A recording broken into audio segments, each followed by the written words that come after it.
Hi students, in this class we are going to see Pascal's law and when a container is moving with acceleration, certain acceleration. First let's see Pascal's law. According to the Pascal's law, the pressure in liquid is transmitted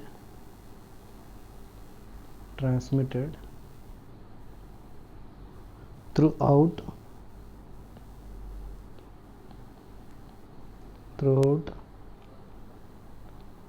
it. Okay, which means to say pressure in a liquid is transmitted throughout it.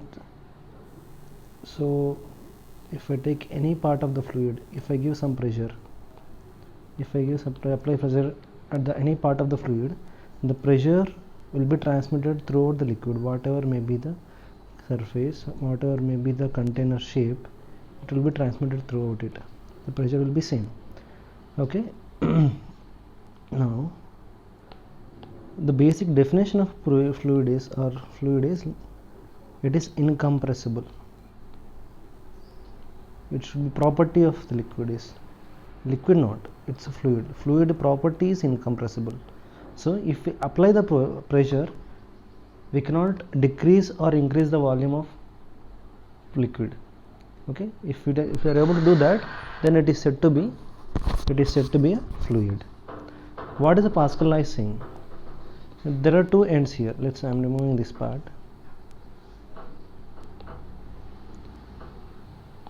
Okay.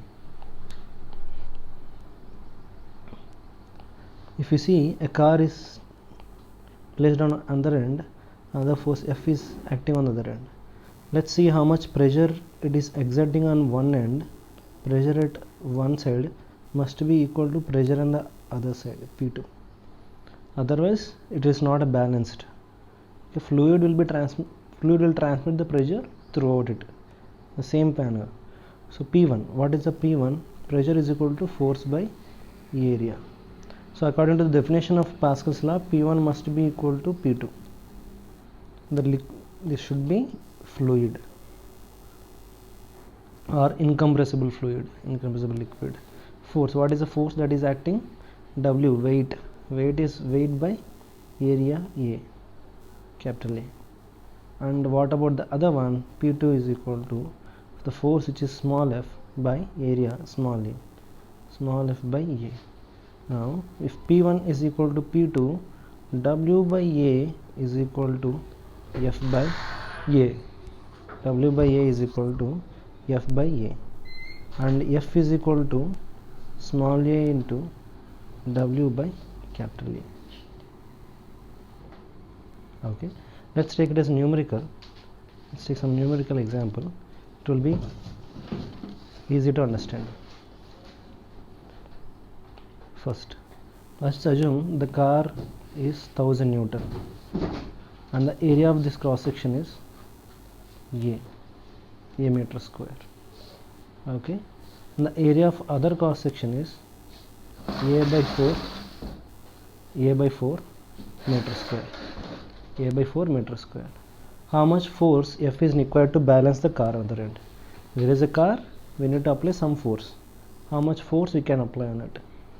So according to Pascal's law, force by area, F by A by 4 must be equal to weight 1000 Newton by A, and A gets cancelled. F is equal to 1000 by 4, it is equal to 250 Newton. So even if I can reduce the area, I can balance 1000 Newton car with very small amount. 250 Newton is nothing but 25 kg man. If a man of 25 kg stands on other end, if I can place the car on other end, then it can be balanced. Remember, the areas are different. Same area, it's not the same area. Okay, this is the Pascal's law. You can see one more example here. The spring is given. The drawing, the hydraulic chamber, the spring constant K is given, spring constant attached to the input piston. And the rock of mass, this is the rock of mass, how much? 40 kg, resting on an output plunger. The piston and plunger are nearly at the same height and the same, okay, each has a negligible mass. So these plungers doesn't have any mass, but areas are given. Okay, according to the Pascal's law, what we are supposed to do? Pressure on one side must be equal to pressure on the other side.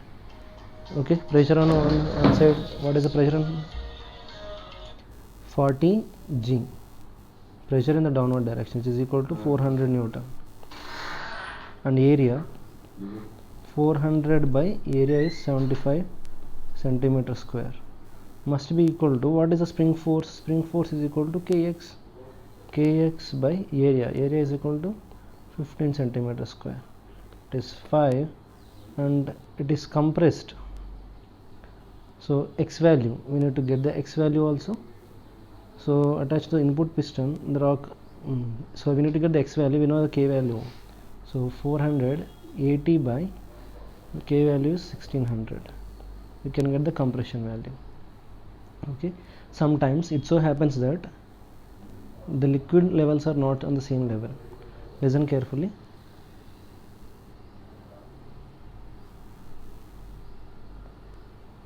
Say this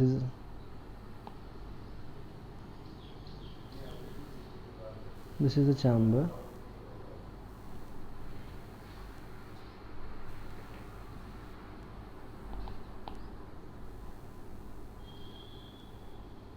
So two chambers are there, and here is of mass, some weight W1 is kept, and on the other side the mass W2 is kept. Okay, W1 and W2 are kept here. And what is the liquid height? There is a water of height h. How to balance this case? Weight W2 and W1, two are there. So force by, how much is the force? W1 by, let's take the area A1, here is A2, W1 by A1. That's all the only force acting? No, remember carefully, listen attentively. We should balance the pressure at this point. As we discussed in the previous video, pressure at A and pressure at B must be same. According to that, how much is the pressure? Weight by force by area. How much is the force? Weight W1 plus force due to the mass. How much is the mass? M into G. I don't know mass, how much is above? M into G by area A1. Can I get the value of M? Yes, of course, why can't?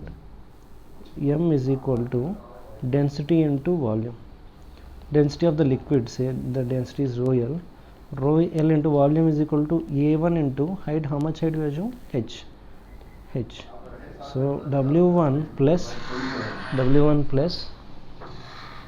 rho L A1 into H by A1 is equal to weight on the other side. For pressure on the other side is equal to W2 by A2. Okay, don't miss this kind of problems. So if they ask you to, there is a spring force, instead of W1 kx may be there, so similar kind of questions will be there. Okay, let's go to the other section. The fluid is uniformly accelerated horizontally accelerated. Okay, horizontal acceleration. How to do it? Okay, if you see how we got the pressure equations, just listen to this part. P1 and P2. Acceleration of the fluid is equal to vertical direction is equal to 0, and downward, say let's consider the area of this section as A. Okay, density of the liquid is rho. Listen carefully. And net downward force must be equal to upward force, because acceleration is equal to 0. What is the downward force? P1 into, let's draw the free body diagram. P1 into A, one downward force is acting. Upward force is equal to P2 into A, and there is one more force acting, mg. How to get mg value? Density into, mg can be written as density into volume. Volume is equal to area into, I assume the height as h. Here is height h. Rho A h into g. Okay, acceleration is equal to 0, so upward force is equal to downward force. P2 into area is equal to P1 into area plus rho A h into g. Area gets cancelled, and P2 is equal to P1 plus rho g h. This is the equation. Okay, P2 is equal to P1 plus rho g h. This is how we derived the expression for pressure. On what basis we derived? So on the basis of force. From the force equations we derived everything. Let's try to get it the same thing for horizontally accelerating bodies also. So initially this dotted line represents when the container is in the rest position. Now when the container is moving, water level is changed. It is making an angle theta. So how to get it? How to get the expressions? Nothing to worry. Take a small section in the container. Okay, assume that the pressure is P1. Which direction? In this direction. Here is P2, direction in this direction. Okay, I am assuming the length of this section as x. Okay, listen carefully. Area of the small section is A. P1, if I am drawing free body diagram, listen carefully. Force due to P1, it's equal to P1 into A acting in the right direction, and from the other side P2 into A is acting opposite side, and it is accelerating in the right direction. Okay, if you write force equation, P1 into A minus P2 into A is equal to, if we say mass m into A equation. How to get mass? Rho density into area into how much we considered? X into A. So P1 into A minus P2 into A gets cancelled. P1 minus P2 is equal to rho A into X. What is the X value? Small length from here to here. Now I am considering the container.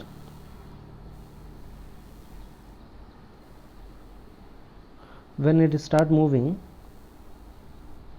so it's making an angle theta here.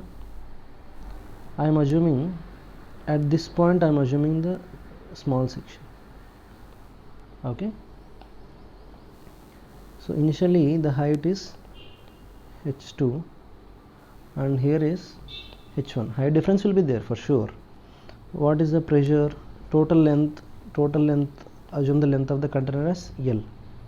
Okay, P2 minus P1 I can write.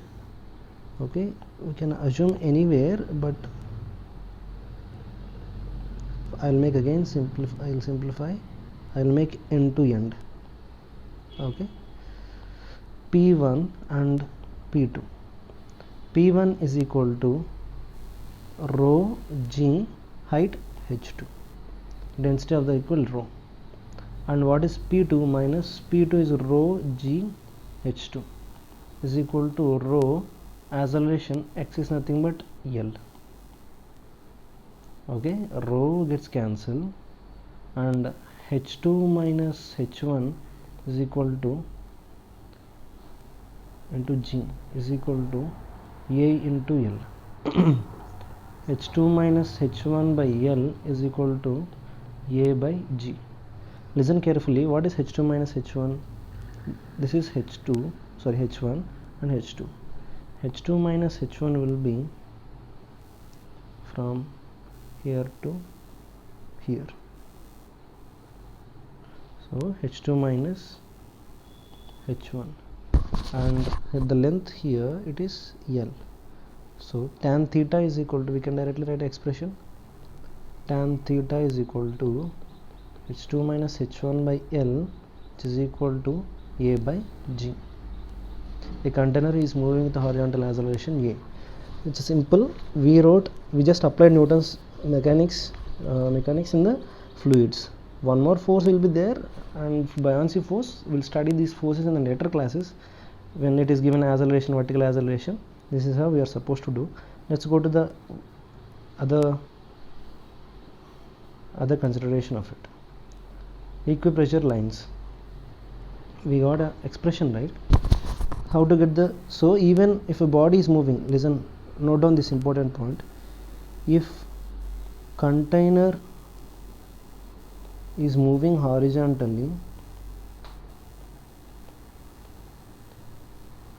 with acceleration,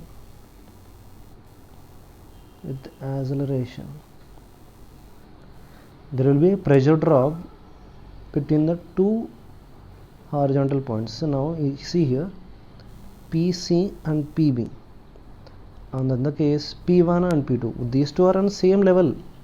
Initially when we are discussing P1 is equal to P2, that is when a body is stationary. When container is moving with acceleration A, even the points are in horizontal level, they will not have same pressure. So PC, now let's write equation for PC. So I am erasing this part.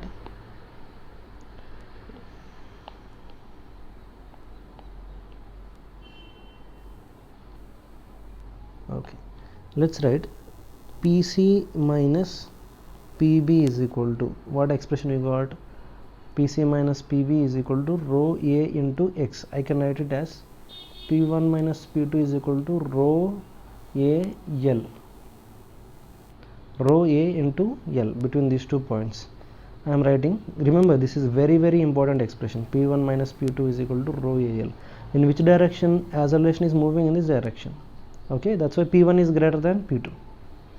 PC minus PB is equal to, similarly, rho acceleration A and the distance is x1, rho A x1. Okay, let's see our vertical component. Vertically it doesn't have acceleration. If you want to write expression, PC minus PA is equal to rho G into y1. Equation 2. Hope you understood. If you want to derive, I can, vertical acceleration is 0 and upward force is PC into A, downward force is PA into A. Air is area, okay. Downward another force, mass into mg. Acceleration is equal to 0. PC into A must be equal to PA into A plus m is equal to rho area into height into g. A gets cancelled, PC is equal to PA plus rho GH. Okay, so we got this, PC minus PA is equal to rho G, H is nothing but y1, because vertically it doesn't have acceleration. Next we can solve the problem if it has vertical acceleration also. Okay, let's do subtraction. PC is equal to PB plus rho A x1, PC is equal to PA plus rho G y1. I am equating PB plus rho A x1 is equal to PA plus rho G y1. Okay, assume, is it possible to have PA and PB, pressure at A and pressure at B same? Is it possible? If it is possible, along the line connecting it, all the points will have same pressure. Let's assume pressure at A and pressure at B are same. If pressure at A and pressure at B are same, PB and PA assumed PB is equal to PA. If P is equal to PA, equipotential surface, equipressure, and rho A into x1 is equal to rho G y1. Rho gets cancelled, y1 is equal to A by G into x1, or y1 by x1 is equal to A by G. Okay, so it is y1 by x1, which is nothing but, here is an angle theta. I can write the tan theta is equal to y1 by x1, which is equal to A by G. So here is an angle theta. Listen carefully. If this theta line, along the line, if you make any number of lines like this, equipressure lines, these are, if with an angle tan theta is equal to A by G, that theta should be equal to A by G, then all the lines connecting here, every point will have same pressure.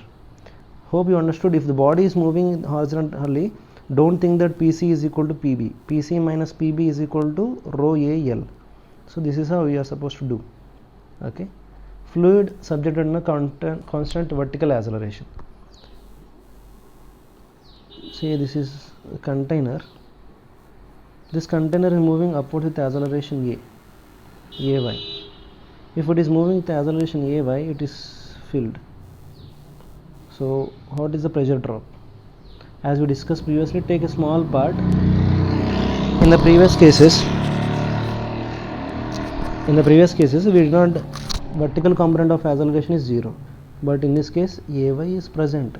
Okay, let's say pressure at on the upward direction, say pressure at the bottom P2, from the dot P1, height is H. P2 into A and downward direction, P1 into A, and there is another force in the downward direction, mg. M is nothing but rho A H into G. Upward force minus rho downward force is equal to M into A. P2 into A minus rho A H into G minus P1 into A is equal to mass rho A into H into AY. Okay, A gets cancelled. P2 minus P1 is equal to, if rho G H goes to other side, I can take out rho H as a common factor. Rho H as a common factor, I can write AY plus H. P2 minus P1 is equal to rho H into AY plus, rho AY plus G. H9, this is G. Okay, we can write P2 minus, okay, how to get this value? Sir, how we can write this expression directly. One thing we discussed in previous class is pseudo force. If it is going upwards, generally acceleration is G. If the acceleration AY is equal to 0. If the body is going upwards, the pseudo force will act in the downward direction. It becomes AG plus AY. Okay, that's what AY plus AY. Now we can solve for body going in the downward direction. If it is going in the downward direction, so P2 minus P1 is equal to, I can write this, P2 minus P1 is equal to rho H into, how can we write, okay, rho H into G plus AY or G minus AY, I'm sorry, it is going downward direction. If it is going downward direction, pseudo force acting upwards, G and A both are in opposite direction, G minus AY. Okay, this is how we write expressions. Even manometer is moving, YouTube is moving in a horizontal direction with acceleration A. So as simple as that, don't be confused. Tan theta is equal to, take the portion here. Okay, if you want to understand clearly, total height is H2, from here to here is H1. Let me derive expression. P1 minus P2 is equal to, yeah, rho A into length is L, rho A into L. P2 minus, or P1 minus, sorry, here is P2, right, here is P1. So P2 minus P1 is equal to rho A into L, and we can write as P2 is equal to rho G H2 minus rho G H1 is equal to rho A into L. Rho gets cancelled. H2 minus H1 by L is equal to A by G, which is nothing but tan theta. Even for a manometer which is moving horizontal with an angulation theta, this is true, not only for the containers. So this is the task for you. Pressure at D, A, B and C. Rectangular box completely filled with liquid. Even between B and C, I am writing PC minus PB is equal to, what is the value? Rho A into L, equation 1. And PB minus PA is equal to what? Height is given, rho G H, equation 2. If you want to get pressure at A, B, C, those pressures you can get. and if you want you can solve other question also. You can solve this question, and he's Krishna. Figure shows L-shaped tube filled with a liquid to height h. What should be the horizontal acceleration A of the tube so that pressure at point A becomes atmospheric pressure? Listen carefully. What is the pressure at B? Bata. Pressure at B is also equal to atmospheric pressure. Pressure at A also should be equal to 1 atmosphere. Assume the intermediate point here. Assume it as C. PC minus PB is equal to rho GH. First expression. Next, PC minus PA is equal to rho AL. Second expression. PB is equal to 1 atmosphere. PA is equal to 1 atmosphere. Try to simplify this expression. He is asking to find a acceleration A. You can get the value of A in terms of H and atmosphere. Okay. Thank you.